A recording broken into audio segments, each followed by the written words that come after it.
Assalamualaikum warahmatullahi wabarakatuh. Di sini saya mau menjelaskan eh, tentang fungsi kata void dan contoh kodenya. Di sini saya ingin menjelaskan dulu ya fungsi kata void itu dalam pemrograman C++, penjelasan dan contoh-contoh sederhana.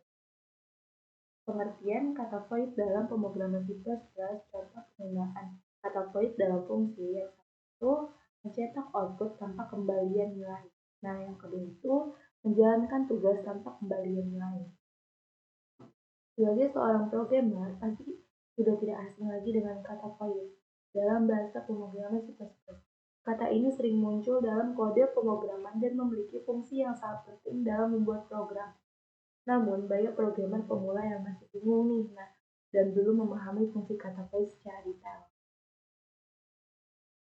Untuk itu, dalam penjelasan kali ini yang secara rinci mengenai fungsi kata void dalam bahasa pemrograman C++ dan diberikan beberapa contoh sederhana untuk mempermudah pemahaman pengertian kata void dalam pemrograman C++. Kata void dalam bahasa pemrograman C++ memiliki arti sebagai tipe data kosong atau tidak memiliki nilai kembalian dalam pemrograman. Fungsi dengan tipe data void digunakan untuk menjalankan tugas tertentu tanpa harus mengembalikan nilai apapun. Contoh penggunaan kata void dalam fungsi. Untuk memahami lebih jelas tentang fungsi kata void dalam pemrograman C++, mari kita lihat berapa contoh penggunaan kata void dalam fungsi. Kata void dalam bahasa pemrograman C++ memiliki arti sebagai tipe data kosong atau tidak memiliki nilai kembalian. Dalam pemrograman fungsi dengan tipe data void digunakan untuk menjalankan tugas tertentu tanpa harus mengembalikan nilai apapun. Nah, contoh penggunaan kata void ini dalam fungsi. Untuk memahami lebih jelas tentang fungsi kata void dalam pemrograman C++, mari kita lihat beberapa contoh penggunaan kata void dalam fungsi. Nah, di sini aku memakai include string fungsi void untuk melakukan operasi matematika dan mencetak hasil. Nah, di sini program aku membuat hasil penjumlahan, pengurangan, dan perkalian. Void operasi matematika in A dan in B.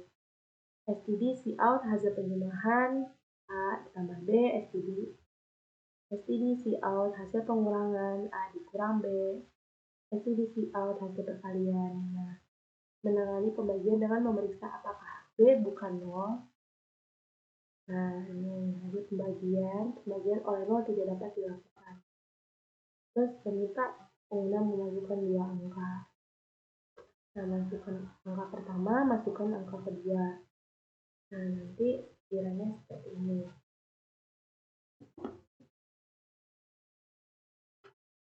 Masukkan angka pertama, misalkan kita mau 3 deh. 12 misalkan. Nah, terus yang kedua itu misalkan 21.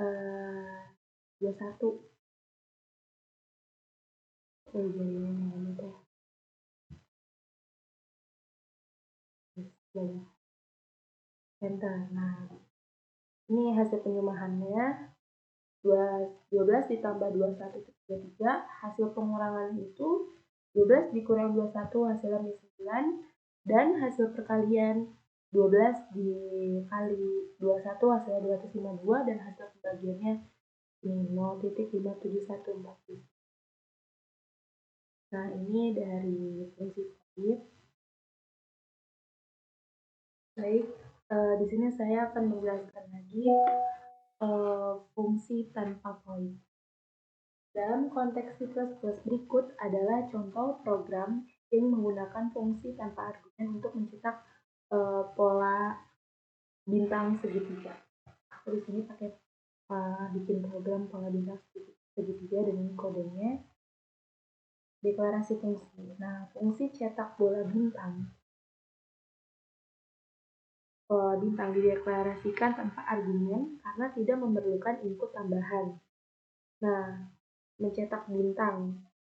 Pada setiap iterasi kolom, satu karakter bintang dicetak. Pindah baris. Setelah satu baris selesai dicetak, pernyataan std cout stdn digunakan untuk pindah ke baris berikutnya yang memanggil fungsi dari main. Di dalam fungsi main, fungsi cetak pola bintang dipanggil untuk mengeksekusi logika mencetak bola bintang. Ketika program dijalankan, outputnya akan menjadi bola bintang sederhana. Nah, coba kita kan. Nah, seperti ini contohnya. Baik, yang ketiga ini saya ingin menjelaskan tentang rekursif dan prototype. Materinya dan saya ingin menjelaskan itu dan program yang saya buat, deklarasi prototype fungsi rekursif tentang menghitung faktorial. Baik, di sini saya ingin menjelaskan dulu. Rekursif adalah suatu konsep di pemrograman di mana suatu fungsi membagi dirinya sendiri. Prototipe fungsi di sisi lain adalah deklarasi awal fungsi sebelum implementasinya memberikan informasi kepada compiler tentang tipe data, kembalian, dan parameter dari fungsi tersebut. Nah, ini berikut adalah contoh program sederhana menggunakan rekursi dan prototype dalam bahasa C++.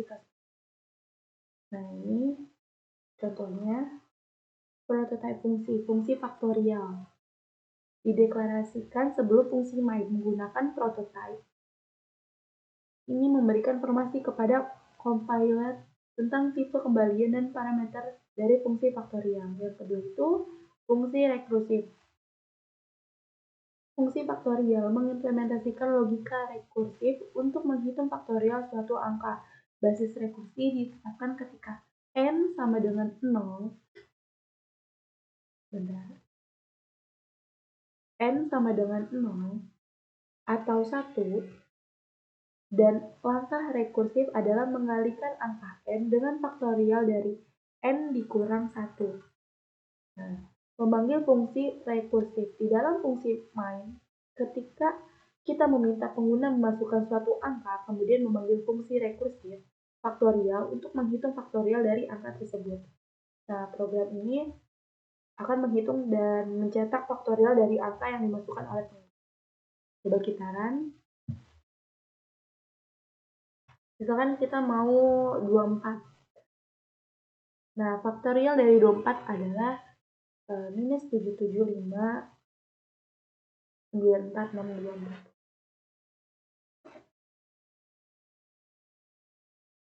Baik, materi dan contoh yang saya ingin jelaskan itu yang keempat. Di sini saya ingin menjelaskan lagi tentang operasi string. Nah, yang tadi kan cuma include string doang, karena kita mau memakai operasi string. Jadi kita ditambahkan include string.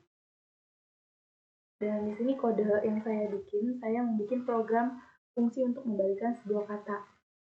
Nanti kita run. Di sini saya ingin menjelaskan dulu nih tentang operasi string itu apa sih.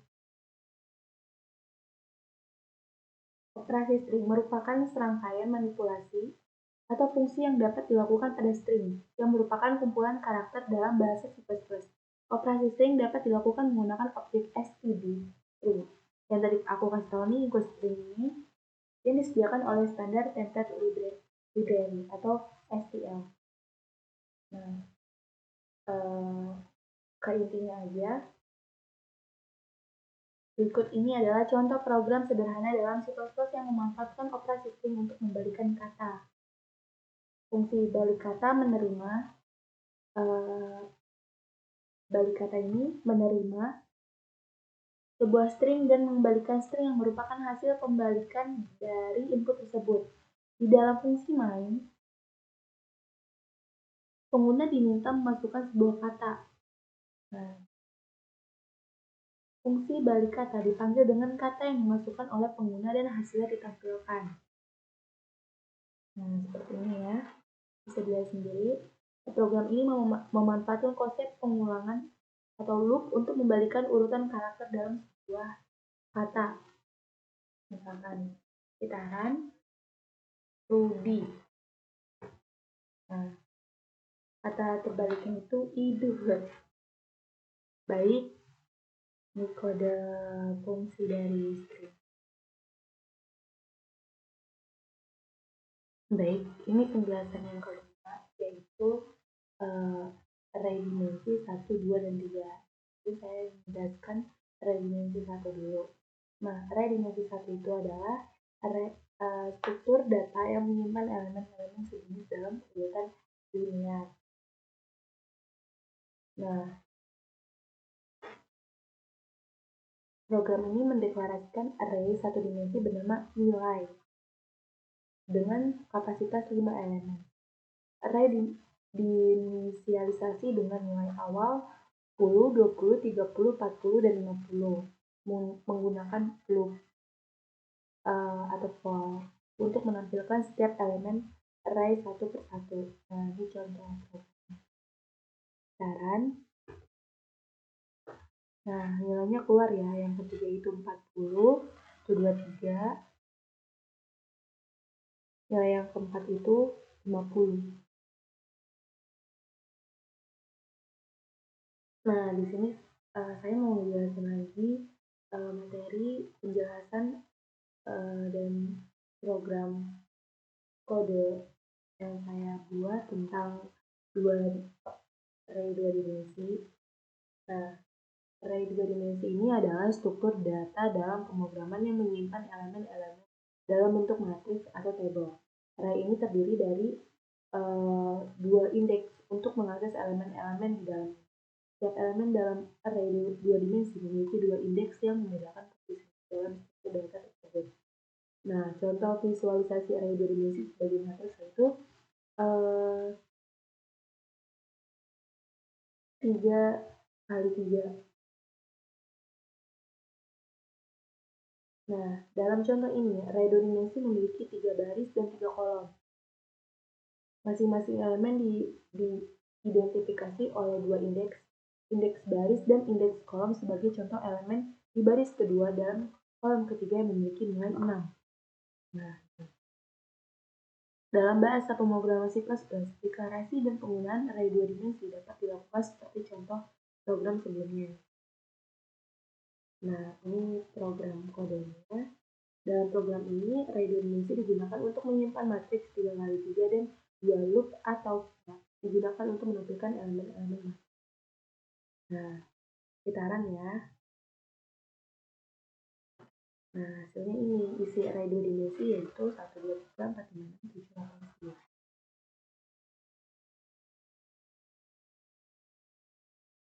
Nah, baik, yang ini penjelasan tentang array 3 dimensi.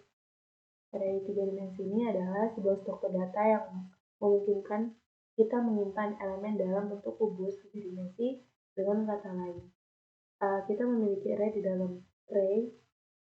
Penjelasan di bawah ini akan memberikan pemahaman lebih lanjut tentang cara kerja array 3 dimensi.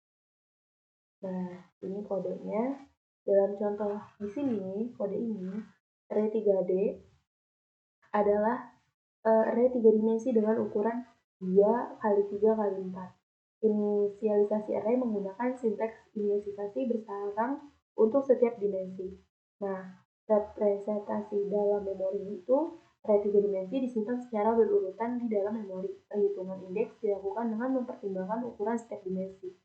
Jika kita memiliki array 3D 2, 3, 4, yang ini, dan ukuran in adalah 4 bit, maka elemen di IJK dapat diakses dengan rumus. Nah, iterasi melalui array 3 dimensi itu, dalam contoh ini kita menggunakan 3 loop bersarang untuk mengakses dan mencetak semua elemen dalam array 3 dimensi. Nah, kita langsung run aja. Nah, hasilnya ini. Program ini mencetak pola bintang 3 dimensi berupa 2 lapis segitiga yang masing-masing memiliki baris dan kolom sejumlah 4.